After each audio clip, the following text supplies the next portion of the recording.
नमस्कार दोस्तों, मैं आपका अपने चैनल एचवीएस स्टडीज में स्वागत करता हूं। इस वीडियो में आपके लिए 25 जुलाई 2021 का करंट अफेयर लेकर आ गया हूं।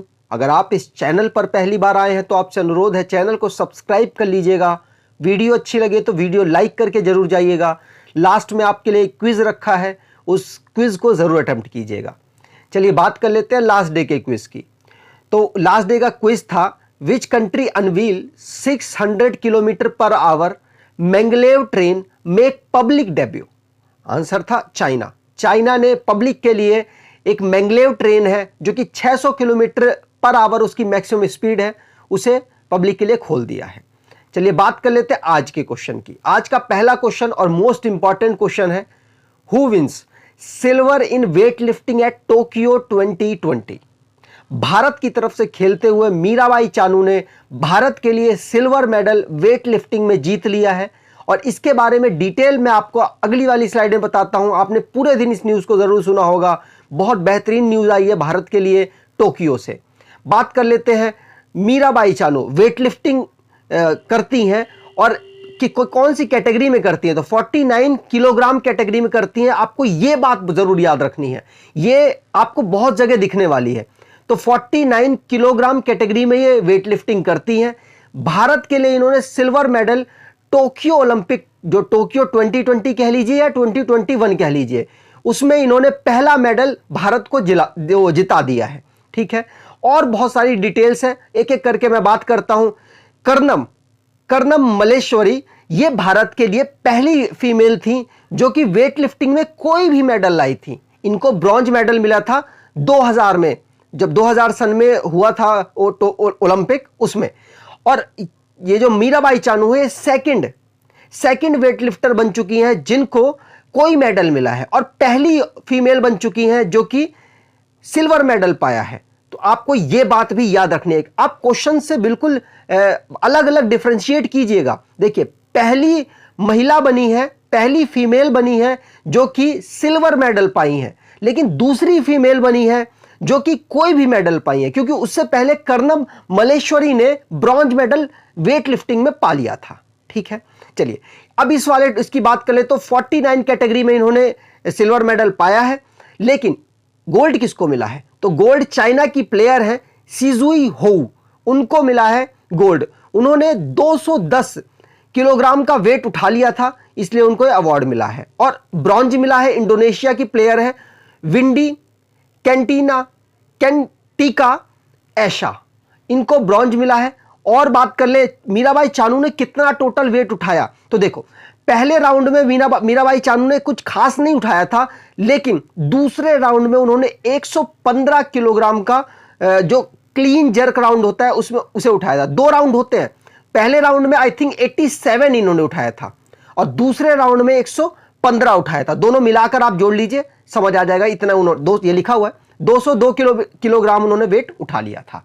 ठीक है, चलिए बहुत इंपॉर्टेंट क्वेश्चन है।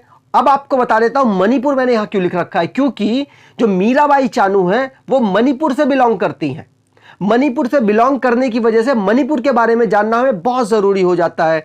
फॉर्मेशन मणिपुर की हुई थी 21 जनवरी 1972 को। कैपिटल है इंफाल, 16 डिस्ट्रिक्ट है। गवर्नर है नजमा हेपतुल्ला। चीफ मिनिस्टर है एन बीरेन सिंह जो कि बीजेपी पार्टी से है।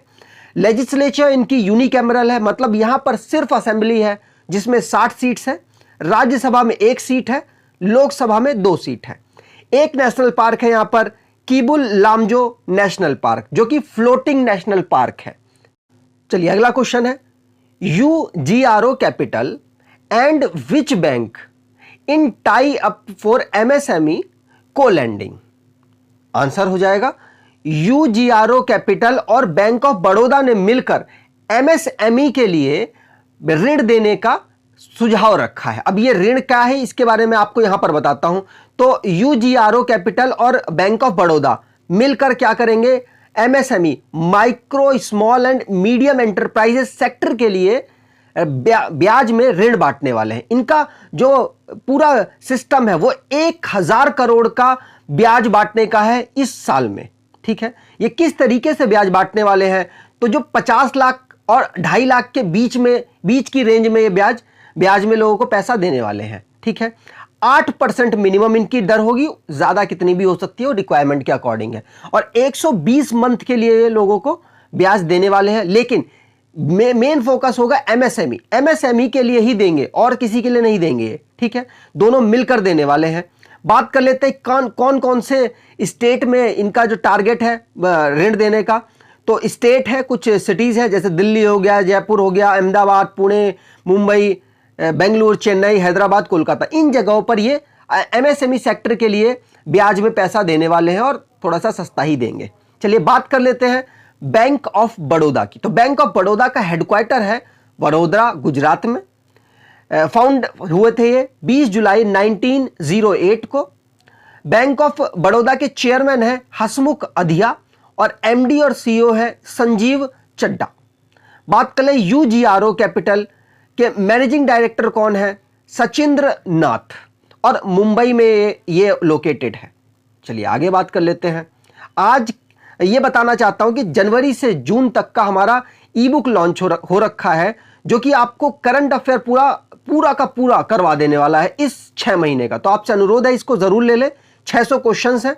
ज्यादा इंफॉर्मेशन के लिए डिस्क्रिप्शन बॉक्स को या फिर आप कमेंट कर लीजिए, आपको सारी इंफॉर्मेशन वहां से मिल जाएगी। चलिए आगे बात करते हैं। अगला क्वेश्चन है, who named AIFF mains football of year, मतलब किसको चुना गया है? तो आंसर हो जाएगा संदेश झिंगम को। संदेश झिंगम को AIFF mains football of the year 2021 का चुन लिया गया है। चलिए बात कर लेते हैं, ये उनकी तस्वीर है। ये चंडीगढ़ में इनका बॉर्न हुए थे, मतलब चंडीगढ़ के रहने वाले हैं। यहां पर बात कर लेते हैं संदेश झिंगम की। ये पहले डिफेंडर बन चुके हैं जिनको ये अवार्ड दिया गया है। वैसे दिया नहीं जाता है, फर्स्ट टाइम ऐसा हो रहा है कि एक डिफेंडर को AIFF mains football of the year का अवार्ड दे दिया गया। इसकी फुल फॉर्म अगर जानना चाहो आप, तो all India football federation main football of the year, जो कि किसको मिला है? संदेश झिंगम को मिला है। और मोस्ट इंपॉर्टेंट आपके लिए हो जाता है। बात कर लेते हैं, इनको 2014 में इमर्जिंग प्लेयर अवार्ड भी दिया गया था। इस बार का emerging player of the year किसको मिला है? तो सुरेश सिंह वांगझम को, जो कि मणिपुर के हैं, ठीक है, ये आपको याद रखना है। ऑल इंडिया फुटबॉल फेडरेशन के प्रेसिडेंट इस वक्त कौन है? तो प्रफुल्ल पटेल। ये फाउंड कब हुए थे? 23 जून 1937 को। हेडक्वार्टर इनका है नई दिल्ली में। चलिए आगे बात करते हैं। अगला यहां पर कुछ रिवाइज कर लेते हैं अवार्ड्स को। जैसे कचार डिस्ट्रिक्ट है, जो कि इंडिया और बांग्लादेश के बॉर्डर में अवेलेबल है। लास्ट डे का एक करंट अफेयर है। नेशनल सिल्वर स्कॉच अवार्ड इनको मिला है। सैबजी बनर्जी, इनको मोहन बागान रत्न मिला है मरने के बाद। बात कर ले इंडिया के, पायल कपाड़िया जीत गई हैं डॉक्यूमेंट्री अवार्ड कांस 2021 में।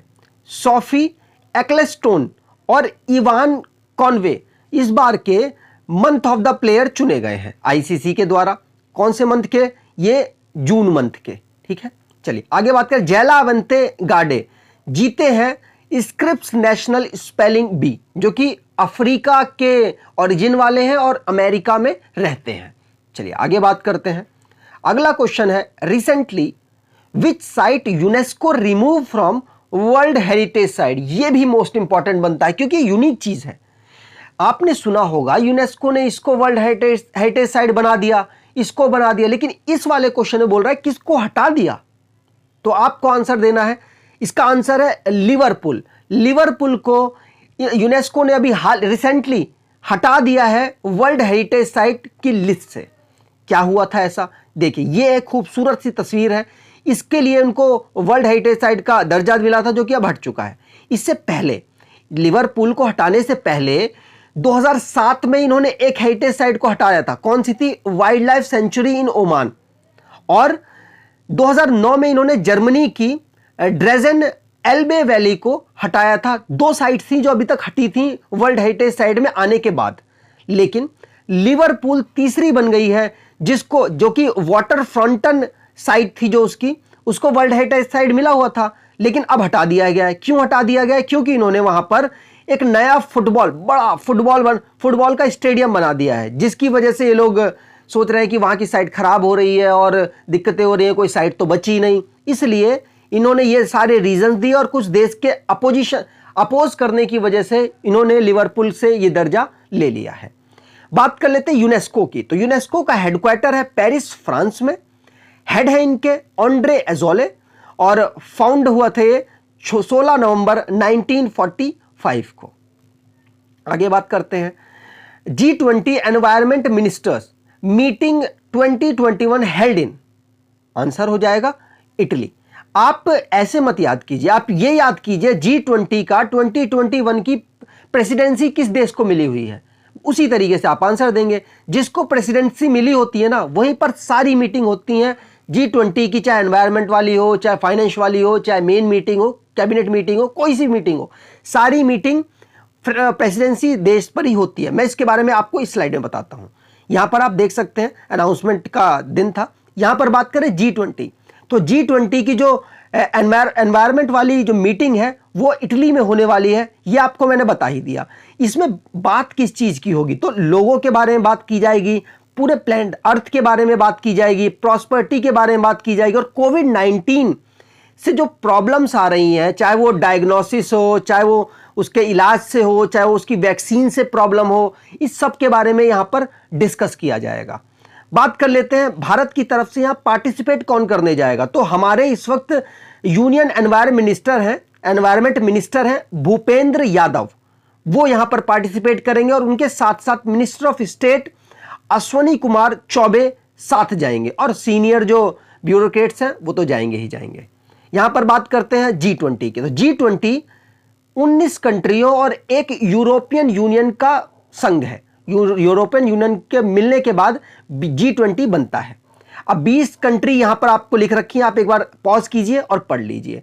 चलिए बात कर लेते हैं G20 की फॉर्मेशन कब हुआ था, 26 सितंबर 1999 को, और इनके चेयरमैन इस वक्त कौन है, मारियो दाग्री, ठीक है, 2020 के लिए, 2021 के लिए। चलिए मैं प्रेसिडेंसी आपको बता देता हूं। देखिए 2020 के लिए थी सऊदी अरब के पास, और 2021 में आ गई है इटली के पास, 2022 में इंडोनेशिया के पास पहुंच जाएगी। तो जो भी मीटिंग होगी हर 2022 में इंडोनेशिया में ही होने वाली है।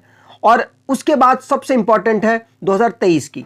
तो 2023 की जो प्रेसिडेंसी होगी वो इंडिया के पास होगी। इंडिया क्योंकि इसका मेंबर है ना, तो ये देखिए आप, इंडिया इसका मेंबर है, तो इसकी जो प्रेसिडेंसी है 2023 की वो इंडिया के पास रहेगी। सारी मीटिंग इंडिया में होगी, और वो नंबर कौन सा होगा मीटिंग का, तो 18th नंबर होगा। उसके बाद 19th है ब्राजील, यही अनाउंस हुए हैं, वो मैंने आपको बता दिए। 2024 में ब्राजील के पास रहेगी। कोई भी क्वेश्चन पूछा जा सकता है आपके आने वाले एग्जाम में। चलिए अगला क्वेश्चन है, क्वेश्चन नंबर 6 है, income tax day celebrated on which date, answer हो जाएगा 24 जुलाई। 24 जुलाई को इनकम टैक्स डे सेलिब्रेट किया जाता है, जो कि CBDT इसको सेलिब्रेट करता है। यहां पर आप देख सकते हैं CBDT की फुल फॉर्म है central board of direct taxes. ये 24 जुलाई को सेलिब्रेट किया जा रहा है। आपको मैं बता दूं, इसको पहली बार भारत में कब सेलिब्रेट किया गया था, तो 24 जुलाई 1980 को इसको सेलिब्रेट किया गया था भारत में। अब ये वाला दिन इतना स्पेशल क्यों है, क्योंकि आपको मालूम होगा 1857 में हमारी एक क्रांति हुई थी, बहुत फेमस क्रांति है। उस क्रांति की भरपाई के लिए ब्रिटेन ने हमारे मतलब भारतवासियों पर टैक्स लगा दिया था कि जो भी लॉसेस हुए हैं वो टैक्स अब तुम भरोगे। तो उसको उसी की याद में ये वाला दिन मनाया जाता है। CBDT की बात कर ले तो इनके चेयरमैन है जगन्नाथ विद्याधर मोहपात्रा, और CBDT का इस्टेब्लिशमेंट हुआ था 1924 को।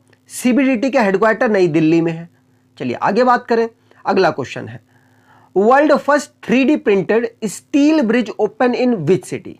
अब पहला है तो इंपॉर्टेंट हो सकता है, एम्स्टर्डम में, नीदरलैंड की राजधानी है एम्स्टर्डम, वहां पर इसको बनाया गया है, वहां पर इसको लगाया गया है और पब्लिक के लिए खोल भी दिया गया। ये आप देख सकते हैं तस्वीर, ये पब्लिक के लिए खोल दिया गया, आराम से ट्रेवल करके जाए, अच्छा लुक है। यहां पर बात कर लेते हैं एम्स्टर्डम, जो कि नीदरलैंड की कैपिटल है, वहां पर 3D प्रिंटेड स्टील ब्रिज लगाया गया है पब्लिक के लिए, मतलब अब खोल दिया गया है। इसको बनाया किसने था, MX3D ने इसको बनाया था डच रोबोटिक्स की मदद से, ठीक है। अब इसका उद्घाटन किसने किया था, तो मैजेस्टी क्वीन मैक्सिमा, जो कि नीदरलैंड की क्वीन है, उनके द्वारा इसका उद्घाटन किया गया था। 12 मीटर लंबा है ये, ये आपसे पूछा जा सकता है। मैंने इसकी कैपिटल तो आपको बता ही दी, एम्स्टर्डम है और इसकी करेंसी है यूरो। और ये कहाँ का है? यूरोप देश का, एक यूरोप कॉन्टिनेंट का एक देश है। चलिए आगे बात करते हैं। अगला क्वेश्चन है, who appointed as a member of UN tax committee? Answer हो जाएगा रश्मि रंजन दास को यूएन में टैक्स कमेटी का एक मेंबर चुना गया है। अब ये है कौन, ऐसा क्या इन्होंने स्पेशल किया, यहां पर आपको बताते हैं। जो रश्मि रंजन दास है वो फाइनेंस मिनिस्ट्री में जॉइंट सेक्रेटरी थी इससे पहले, लेकिन अब इनको चुन लिया गया है यूएन टैक्स कमेटी का मेंबर। अब ये वहां जाने वाली हैं। 2021 से 2025 के पीरियड के लिए इनको चुना गया है और बहुत ज़्यादा नॉलेज है इन्हें टैक्स के उसमें, तो इसलिए इनको चुना गया है। चलिए आगे बात करें यूएन की। तो यूएन का हेडक्वार्टर है न्यूयॉर्क में, जो कि यूएसए की एक सिटी है। ऑफिशियल लैंग्वेज है इसकी 6। कौन कौन सी है? Arabic, Chinese, English, French, Russian, Spanish.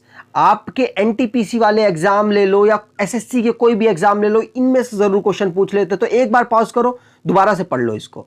Membership country कितनी है? 193 और 2 ऑब्जर्वर स्टेट्स हैं, मतलब ऑब्जर्वर कंट्री हैं। और सेक्रेटरी जनरल है इनके एंटोनियो गुटेरेस, जो कि दोबारा चुन लिए गए हैं। ये इनका नंबर है 9वें नंबर के हैं एंटोनियो गुटेरेस। और इस्टेब्लिशमेंट हुआ था 24 अक्टूबर 1945 को। चलिए अगला क्वेश्चन और लास्ट क्वेश्चन है, noted Carnatic classical violinist Sikkil R Bhaskaran passes away belong to which state? Answer हो जाएगा तमिलनाडु। तमिलनाडु के तंजावुर में इनका जन्म हुआ था। इनको बहुत सारे अवार्ड मिले हुए हैं और इसलिए इंपॉर्टेंट पर्सनैलिटी है, आपको ये बात याद रखनी है। आज के क्विज की बात कर लेते हैं। Which district received national silver Scotch award?